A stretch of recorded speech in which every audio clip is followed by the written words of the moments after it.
Hi, welcome to the DeviantArt podcast. My name is Matt Buholtz, and today we are joined by Reinaldo Quintero. Yeah, that's right. Did I get close? Yeah, that was good. Okay, Yeah. I tried. You may know him as REIQ, and he has been on DeviantArt for 16 years. Yeah, feels like yesterday. Just a flash in the pan. Yeah, 16 years. That's nothing. Well, thank you so much for joining us. I mean, people have obviously seen your work all over the internet. Gorgeous, bright colors, beautiful characters, stunning work. But to get things started off today, I'm going to do some rapid fire questions to get us ready for a podcast. All right, I'll try my best. Okay. I'm kind of slow sometimes. These are top. You're just pacing it out. Lightning round. All right. Okay, favorite movie? Pulp Fiction. Pulp Fiction. Okay, complete the sentence. Peanut butter and... BoJack Horseman. Do you like pineapple on pizza? Sometime. Who would you cast as you in your autobiography? Michael Keaton. That's a great choice.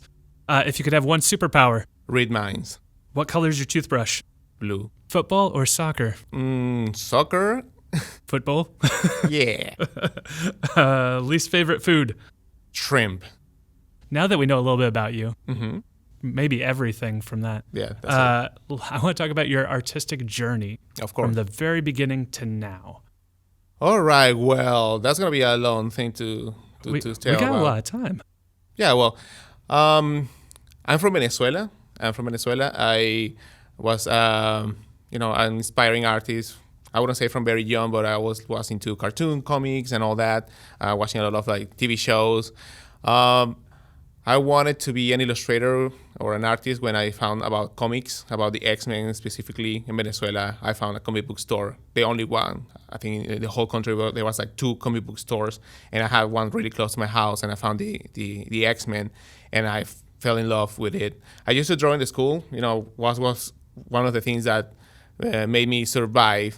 The school years, because people want you to draw things. I will draw Ren and Stimpy, Beavis and Butthead, and people will ask me to draw things in the wall of the school, and I will get into trouble all the time, like draw like Bart Simpson, but it was with chalk, so that was fine. But that was kind of like the thing that helped me to survive and be cool, Didn't want to be the part of the nerds. I was always in the middle ground, so I survived there, like a turtle, like surviving, trying to survive. And then I got really involved into it just because I wanted to draw and have fun with it. One of my motivations is because of the lack of resources in my country in terms of comic culture. It was I wanted to have posters of the X-Men, of the comics that I like. And I wanted to have those, but nobody was selling those. So I decided to draw my own poster. I will grab a big sheet of paper and I will draw the characters, or just copying one of the images that I will find in the Wizard magazine, and I would just draw that and then make it like 3 or 4 times bigger than the original, and just put that in my wall. Every day I will try to complete a drawing and put it on the wall of my room. So I was making my own posters just for me, and I was like, as many people, it's just like, I would be something cool to be an artist, to work for Marvel, to do these drawings and do these things. But being in Venezuela, it was kind of hard, especially having material to study. There was no illustration schools or any place where I could go to do that. So I have to learn through the internet, buying books and everything. I'm talking about the year 2000, 1999, and there was no resources. So everything I could find, I would try to copy, to analyze, and try to break it down to try to understand it and practice from that. And because of living in Venezuela, I wanted to show my work to people. And that's where the online community came. Because I wanted to show my work to other people than my friends and my family. So I found different communities like conceptart.org, which was okay, but not it wouldn't align to my art style. And I started posting on DeviantArt.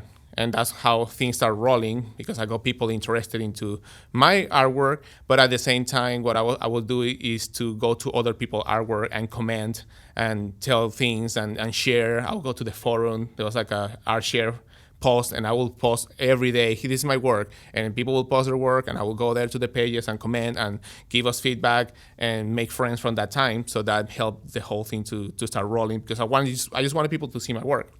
I was not like looking for a job or anything, but because of that, people start getting interested into getting a commission and draw this and that, and I was like, all right, let's do this. I'll try my best and let's see how it goes. So that's kind of like how I show my work to the world, just trying to like show it to everybody I could. To get some feedback and to get some reactions to measure it, because I didn't have any art teacher that will tell me how to do things or go study anatomy or go and do these things that will help you to improve your work. I was mostly on my own and trying to figure out things, which was a big struggle, like especially like drawing figures, and you have a lot of trouble figuring out how to draw those.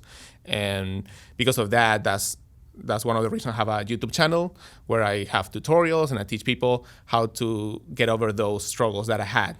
Because it took me a long time, so I just want to make a video, people to understand this, and that's it, just to show what it is. And I don't consider myself a YouTuber with like episodes or things. I'm more like, have this content, this is what you need to improve your art, and I hope it helps you, Yeah, I think that's really important to do. I think it's really cool that you're kind of paying it forward. Yeah. It has been a journey. I had to travel to many other countries. I left Venezuela to live in London, to study English, to see the world, because I knew the art community was the world, was not a country or a specific place that you have to be. I was like, okay, I'm gonna get out of this bubble of this country, and I'm gonna go outside. And also it helped me that the condition of my country was like getting into a weird dictatorship problem. So I was like, okay, this also can help me to like push myself and get out of here and go to other places and have a struggle. Have a struggle. I think it's important to get off your comfort zone and go and explore. And many people talk about, I want to travel someday, I want to go to Japan or whatever. But maybe you need to a little bit of a push, and that was my push to go out and do a lot of like my work and try to get some money to pay the rent, like survive basically. Mm-hmm. And that's where DeviantArt came. Like a lot of commissions start rolling. I post my work in DeviantArt and increased like really, really, really, really fast. And I think because my style was a mixture of anime, comics, and a little bit of European style, that helped me to have an appealing side to my work. Nowadays, it's very common. You get all kind of styles. But in the early 2000s, people were like accepting manga, anime. There was a strong comic book scene. And there were like very defined styles that people will like put you in that place. You draw anime, manga, or you draw comics, or European style, or what is it? But now it's everything. Everything is mixed. So that was like one of my, I think my strong points that helped me. Also drawing like female pin-ups helped me too.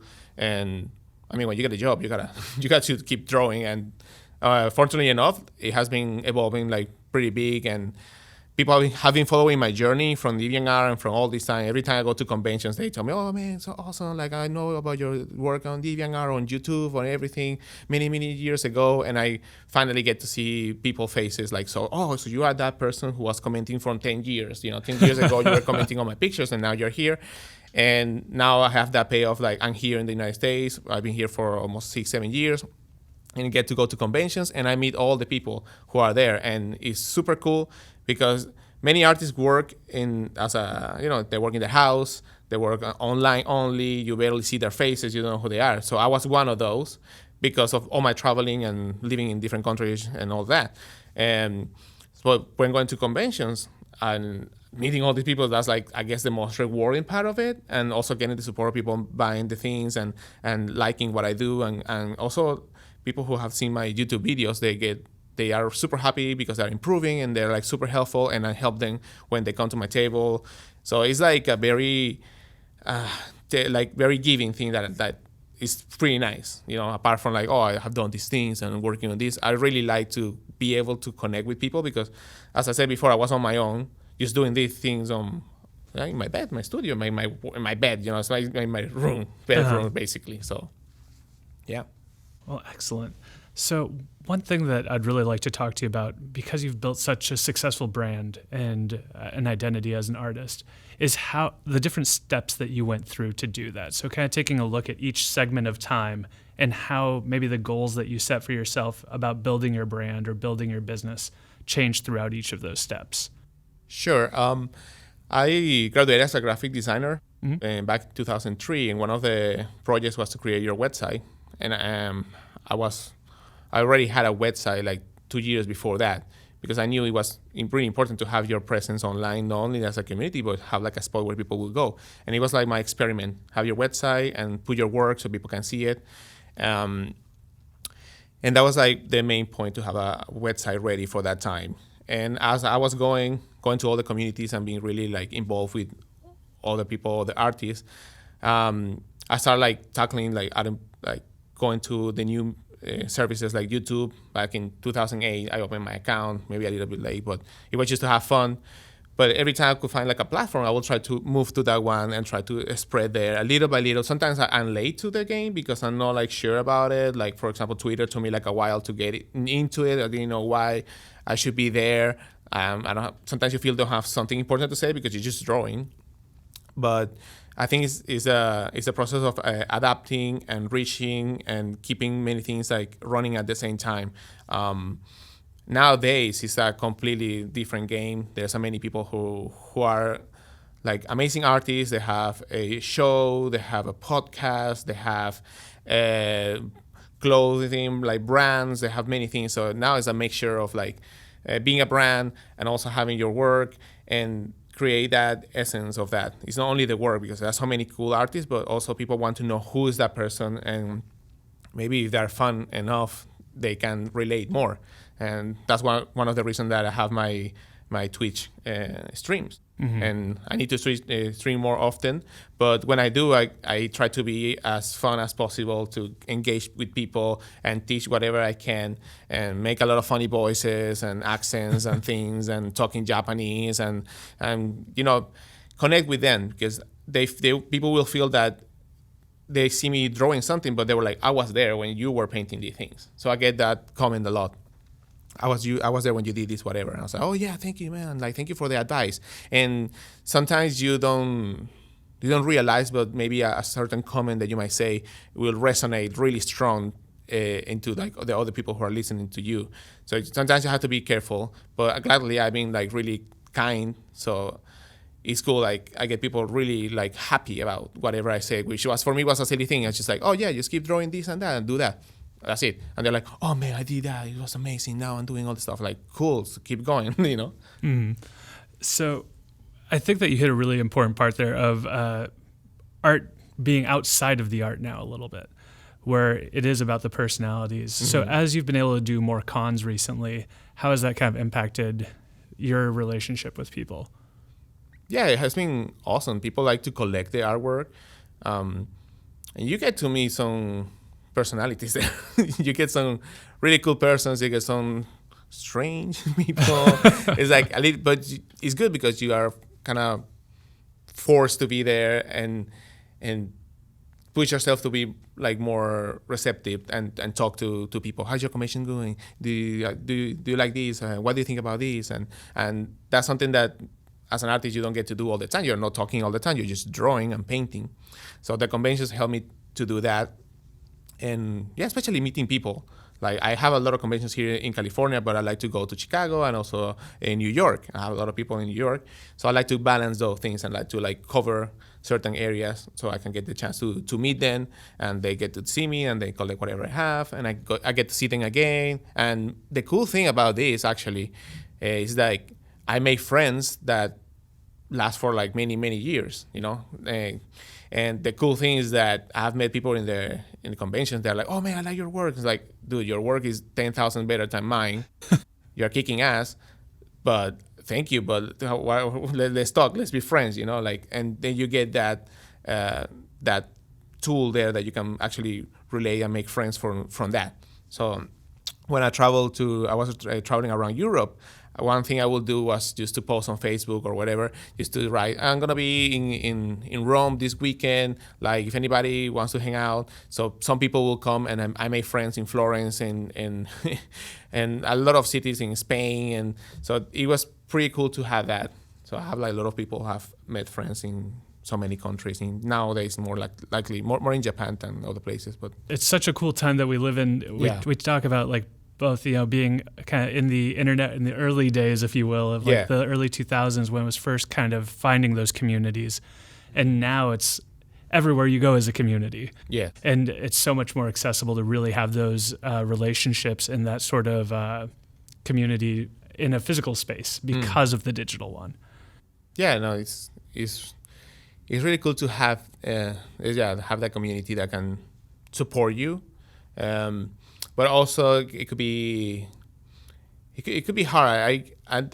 I've heard things that from other artists or people who are like learning how to draw that it could be a struggle to show their work nowadays because there's so much information and so many people posting work and drawings and things that people get discouraged to keep going because maybe they didn't get enough likes or whatever. But it's like also it makes a lot of pressure for also like professional artists to keep doing something new all the time, to feed the machine that you have to put artwork all the time, and your work just go there like in 2 hours it's gone, nobody saw it. Like you put like 3 days working, and there's like a like pressure that you have there, and then you have to look back and maybe like relax a little bit and take it as your own journey and and have fun with it. But if you have a good community, it's good. But also some communities can be a little bit toxic, might put you down. So it depends on what kind of people are you like being involved. Because the community might be there, but might be a community that is not actually trying to help you the most. So Yeah. it's like everything, two sides. How would you recommend someone to deal if they find themselves in like a toxic community or dealing with just negative comments in general? Because social media is so difficult in that front where anyone could say anything fairly anonymously. Yeah, it's actually pretty hard. I have the luck that I'm so lucky that I haven't had any troubles like that. Maybe like once or twice, even though because my content is like a lot of like pin-ups and sexy girls and everything. And I get comments from, it's rare that I get the comments. So I got like somebody tell me, oh, you draw these sexy girls. Yeah, you're like making like a sexual object, whatever. And I'm like, no, like all the female fans that comes to me and get my work, they are super happy because they feel empowered because they are strong women. They feel confident in their skin and they're doing whatever they want and they're superheroes. So I don't get that side, but if you are starting and you get those comments, it can lead you to a really like bad place. And I know younger artists that they get affected by comments from people that are toxic. They just want to like say, oh, that's good the thing you're doing there, like passive aggressive comments that are not helpful. And it can actually like be really damaging to younger artists. But how to escape that is so hard. I don't know. I don't have like a special trick about it. But you should be like mentally like open to receive to filter, get the good comments and get the comments that are useful and try to ignore the rest. But also read the comments that are not the ones you want to read, but maybe there's something behind there that is a common thing that is being repeated that might help you. Like I used to get back in 2005, some people say, oh, you're drawing the face very similar to these other characters that they really look the same. So I'm like, I'm trying my best, but that was in my mind for many years and I was not heard about it. I was like, you know what, I'm going to practice. I'm going to try different styles and I'm going to do like cartoony style, realistic style. I'm going to practice, I'm going to learn, I'm going to try to change this. And it helped me to change it, And it was like, people would say, well, that's a negative comment, that you always draw the same thing. But that's, for me, it was like, okay, you want to see other things? I'm going to draw other things. I'm going to draw cars, superheroes, like pets. I like to do cartooning, like a lot of things. So that's the other side that can push you. Try to filter that and, yeah, try to be like mature and try to like ignore those people. It's hard to do it. It's easy to say it, but to like actually filter and say like, I don't want any more of these comments or the things that you're saying are not helping me. To reach that point, you have to probably go through a few people that are gonna try to put you down.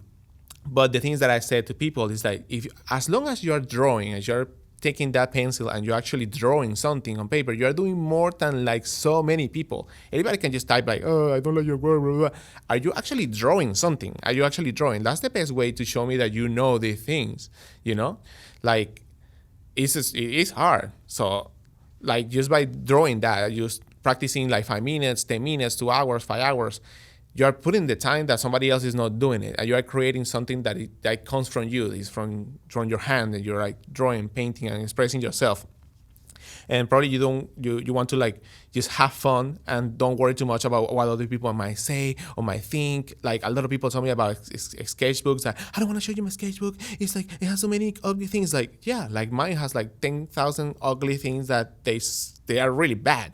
But that's the thing. That's that you have to like get rid of those. It's like when you go to the gym and you do the first reps, you're like, I want to go back home and sleep. Like, okay, cool. But do a few more and you're like, okay, I'm feeling cool. And then you come out and like, oh, now I have a little bit of muscle here. Yeah, same thing. Art's a muscle. Yeah. So that will be like, it's like be open-minded and yeah, try to get involved with people that will lift you instead of like bring you down, or people that won't like actually help you to succeed. Try to find people that are in that community. And I created a sketch group in Pasadena because of that. And like, just, let's get together, any kind of style, any kind of drawing, any kind of level, whatever, I don't care. Just sit down and let's be friends and let's draw. And if you need my help, I'll help you out. If you don't want help, it's okay. Let's just have fun. And people are super happy because you don't have to be like, oh, I did this and I'm going to show you what I just did. It's more like, hey, what do you think about that? Oh, it's a different vibe. That's amazing. Yeah, something more collaborative and more positive. Yes. About the growth versus necessarily a final product. Yeah. I like to show my sketches. Like, look at this ugly thing I just drew. And that's going to be my poster. You don't know what it is, but it's going to become something later on. Mm-hmm. So that pressure of people like, it has to be really good because people might look at it, and just show it. You just show it. Like, unless it's something that you're really, I don't know, really bad that you drew. Okay, sometimes you gotta keep it there. But if it's something that is okay, that you can show, then feel free to just to show it around, Yeah. Okay, so let's say an artist has gotten to the point now where they're comfortable showing their work and they're no longer holding it in. What's the next step that they can take in establishing either their style or pursuing a career with art? Yeah, I guess you have to find what does your followers, fans likes. What do they actually enjoy from your work? Is it the color? Is it the anatomy? Is it the figure? Is the style? Is you as a person? What are the things that are there that are like moving the machine little by little, right? In my case, I thought it was just only like, oh, I'm drawing pin-ups and people like sexy girls and I'm just going to draw that. But then as I started studying and publishing my studies of anatomy and paintings and oil paintings and 3D, I posted everything online and people were like actually more engaged because of my journey of trying to get better and improve. And they saw that progress of improving and getting better, no? So once you reach that point, you have to try different things, draw things that you like, but also try to create and experiment a lot. That's something that will be like the best advice, is to experiment. Even when I'm live drawing, I have like inks, I have markers, I have different tools. I would like to try more watercolor. And by mixing all of that, you can start creating something more unique that people might resonate. Sometimes you don't know because you haven't even tried. I know people only work with digital, but what if you use some ink and then you put it in the computer and then you print it out and then you trace it and then you add some colors? So you can find a way to create something that people actually might like. So you're like, actually, I like to do this more than what I was doing before. And then you feel more fulfilled by making that. Also creating like little babies, like having, like in my case, I have some sketchbooks. I collect art books, so I want to put my stuff out. So I make a sketchbook. I'm making stickers. I made some pins. I've made some merchandise so people can collect. Obviously the prints. But I make all these tiny projects, and people really like, especially the stickers. I've been just creating original designs for my stickers, and people start collecting them and buying them, and it's like a small space there where I can just create something really cool that I really like, that I would like to put on my sketchbook, and then people will like it too. And I have that space there open for that. And then I do fan art and do other things for games that I like, and things that I might sell, and things that I personally like. So it's a lot of things to balance for sure. But it's just to be consistent. That's one of the things. Be consistent. Maybe you don't draw in a while, but try to put something, try to come back. Sometimes sometimes I disappear for like a week and a half and doing all the things, and then I come back and I push it super hard, like sketches, Instagram stories, new YouTube video, Patreon, update DeviantArt, update this. So I put all of that together, but it used to be consistent into that and creating and have fun, and also maybe like do some sports, like be healthy, like exercise, go hike, do something. Like I already passed my 30s, and when I was in my 20s, I was just drawing all the time. I want to be better. I want to draw. And I got fat and my back started hurting. And I started getting like really like, it was affecting me. I have to use glasses. And it was going downhill from that side. And many artists that I know are really successful, they have like neck problems, back problems. They have ankle problems. They are not healthy. They're eating bad food. And I'm not saying I don't eat bad food. I eat a lot of bad food too. Oh, yeah. But I try to like skate or play frisbee or go hiking, do something different that is just nature, or being with friends doing something different that will actually feed your work. Like sometimes I'm working a lot, 2-3 days doing a piece, and then like, okay, I'm done. I'm tired of being here, and I don't want to go out to sketch. I'm gonna go to hike to a mountain or walk in the park and just chill. And then when I come back, I have a lot of energy. I want to come back the next day and then just keep going and keep producing art. I think that you hit like some really good things there about finding that balance too, because there's so much to art that if you force it in a way, you're going to negatively impact what you're doing, because just different parts of the brain and different parts of the spirit even, you can't necessarily like crank out that creativity on a whim. Yeah. I say this because I know a few artists are really young and they're like just working and just drawing, and they're staying in the room for like days and just staying there, and like, man, you're gonna pay the price later on. Like these things will affect you. And that's one of the things that when I was like 26, I was thinking like, I want to interview like pro artists just to know how they balance their life. So people that have kids, and how do you balance having kids and being an artist, having inspiration and put the time to do your taxes, all that stuff. Like, like it takes a lot. Like before you were 22, you're like, whatever, I'm just gonna draw for like 20 hours here, non-stop. But now you have to go outside, you have to pay the bills, you have to go around, and you have to socialize. It's like a lot of things to balance. And on top of that, being an artist it can be like a lot. So my strategy has been being more effective in terms like finding a style that is easy to do, easy to draw, and fast to create. So I work on a workflow that helps me to create in a good pace, and then have extra time to do other things. So that's probably was one of the things that drive me to practice more and draw more. Is the faster you become, then you have more time for yourself. So you don't want to probably say, well, I spent like 3 days in something that doesn't mean anything. If it's rubbish that you're painting, then like maybe it's a good rubbish though. But if you're just drawing that, then it's like maybe you want to like take 1 day and try to learn how to break downs in a very simplistic way to make it as effective as possible. So it's not about like I work really hard. It's like I work really smart. So it took me like 5 hours, and I did it properly, and I'm happy with my result of what I'm doing. Mm-hmm.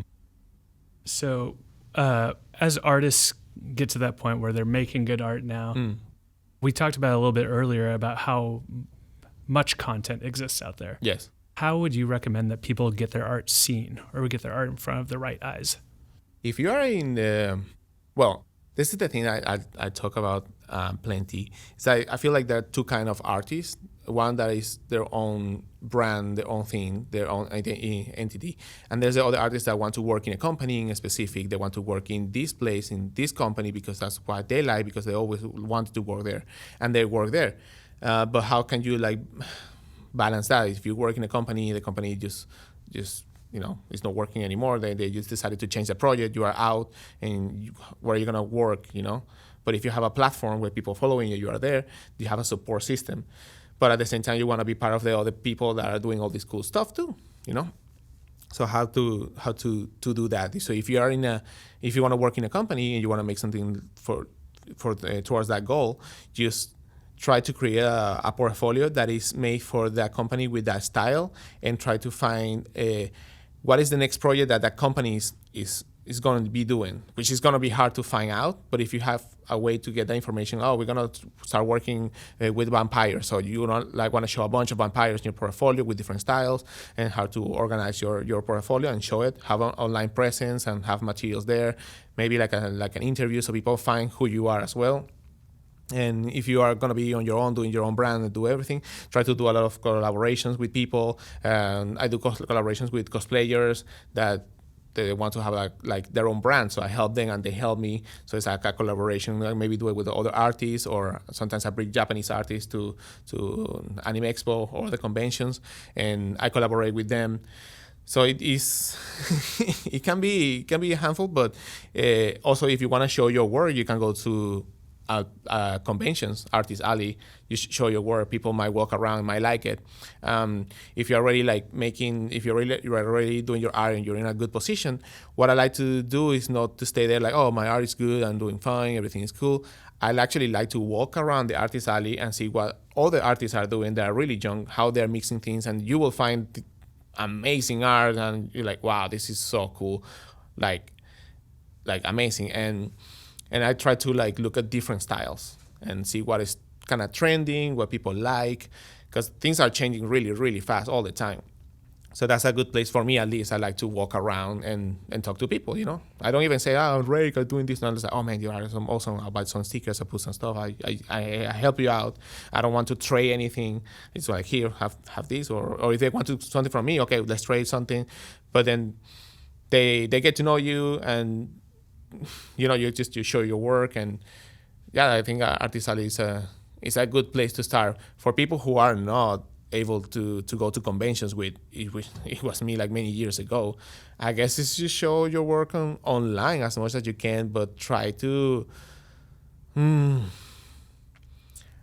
I don't know, try to find like people who are making it, and see how they're managing, what is the branding they're using, and not also artists, but try to see like maybe YouTubers, how do they work, how they do manage their schedule, how they do the branding, what kind of collaborations do they do, and maybe try to like bring 10%, 20% of that concept and mix it with another concept that you'll see. So it's mixing ideas, and then apply it and see if it fits your budget or your reality, you know? So one thing that I really like that you talked about there is about collaborating and working with other people. And from Artist Alley to what you just said of someone online or working with cosplayers, what would make someone a good person that you would want to collaborate with? What sort of traits do you look for in that sort of person? The amount of followers they have. No. But that's one thing. Like, I mean, you want to collaborate in a certain level that you can help each other, right? But also you want to see if that person is actually like a nice person. I have collaborated with some people, I don't want to say who, but they're really dry how they talk to you. And it's like, man, I'm not doing a favor. We're trying to do something together here. So give me some information and let's do this in a fun way, right? Maybe people you like, you know, maybe people you like, you're following, and you say, you want to do this, you want to try to do something like that. I try to do collaborations not with like only like not with artists mainly, with other people. Like, so I think cosplayers is a good area because it's like animes that are doing cosplay, they want to create their own brand.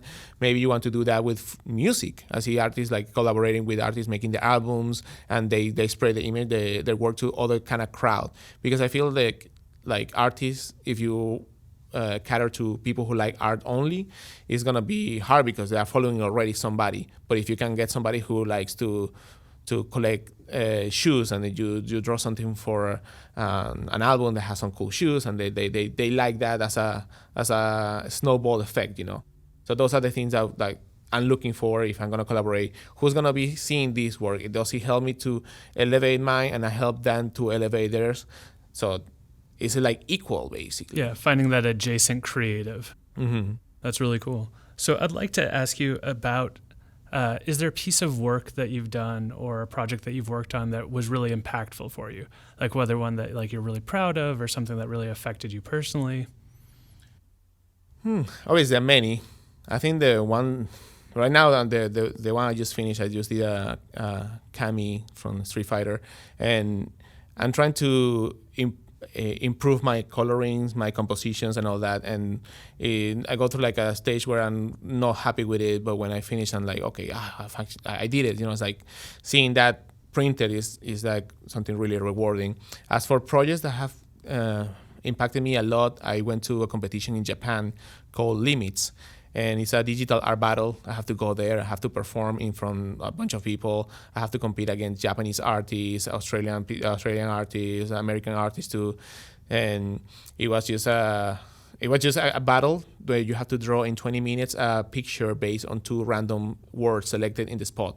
So you have to come up with a storytelling, scene, like story moment. And that was something completely different from any sexy things I would just draw. I was just drawing like cute animals, like hamsters, like heroes and things like that.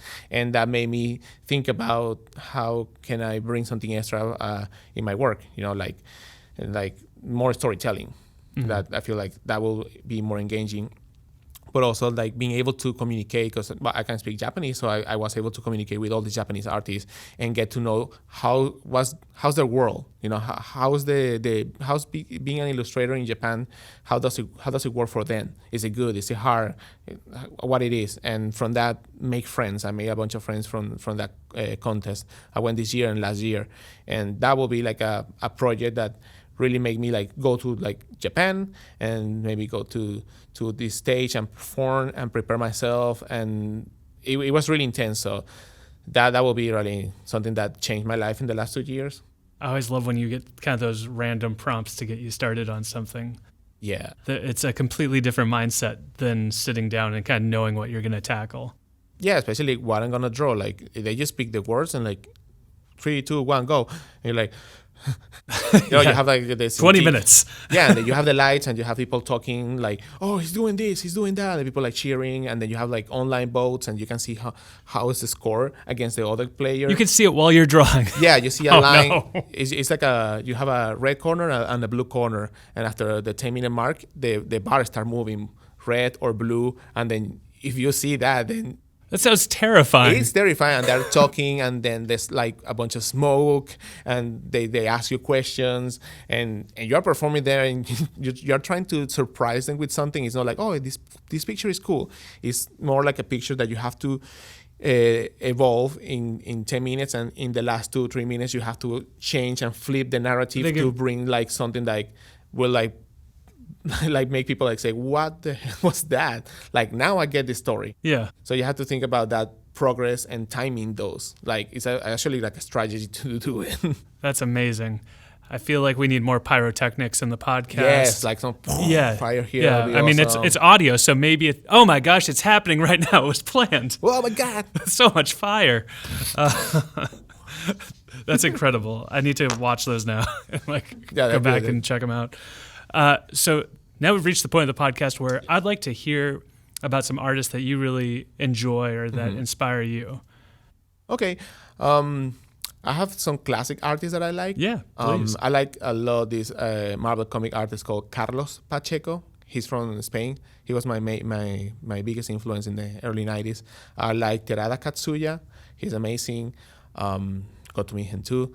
Argem, when the years of DeviantArt, I was like learning how to draw and he was already kicking ass. So I think he was born kicking ass. Yeah, he was already kicking ass. Yeah. So that would be one. Has so many artists. Some of them not many people will know. That's fine. Jun Tsukasa or Murata. A lot of like Japanese artists that not many people know because they're really private.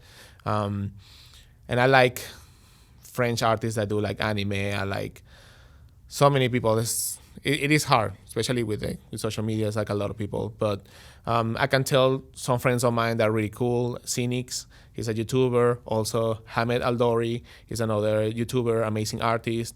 That actually he's a big influence in how he managed to bring his work, his struggles into his work, and how he projects that as a painting. Instead of just creating something that looks cool, it's more like, well, this is what's happening to me. I'm gonna make a picture about that. And the rest is the whole internet. The whole internet. The whole internet. Yeah, any style, any style. I don't just because I draw comics or anime or anything like that. I kind of follow that a little bit, but I like to see the old masters or go to museums. And I have my favorite artists, Degas. I love Degas or Manet or Toulouse-Lautrec and all those, and many, many more. So it's like the list It's a tough question to ask. It yeah. is too. Well, the ones that you've mentioned so far, we'll put links below. So I'll find them all. We'll get all their correct links. But so if you're listening, you can go to the journal and you can find all those links to see all of those people. Where can people find you online? They can find me on DeviantArt. I have my page there. I have all the social media, basically. You have to just type my name, REIQ, and you will find me. If you find the real institute of like Queensland, it's like an Australian company. That's not the one. Just look for the sexy girls. That will be mine. And then have a YouTube channel. Just type REIQ tutorials, and you will find me there. Instagram, REIQ Instagram. Everything is together. I have my own website too, where I have all the links. So I'm easy to find. So it's up to you. You just have to click. Well, thank you again so much for joining us. Yeah, of course, it was great having you here. I love getting to talk about everything. Yeah, and of course. I'm definitely going to try and make my way out to Pasadena one of these weeks. Yeah, and come to join the sketch group. Yeah, it's going to be awesome. Yeah, sounds great. Again, for everyone listening, make sure to like and subscribe. Leave us a review on iTunes. And again, my name is Matt Buchholz. Thank you for joining us. Have a good one.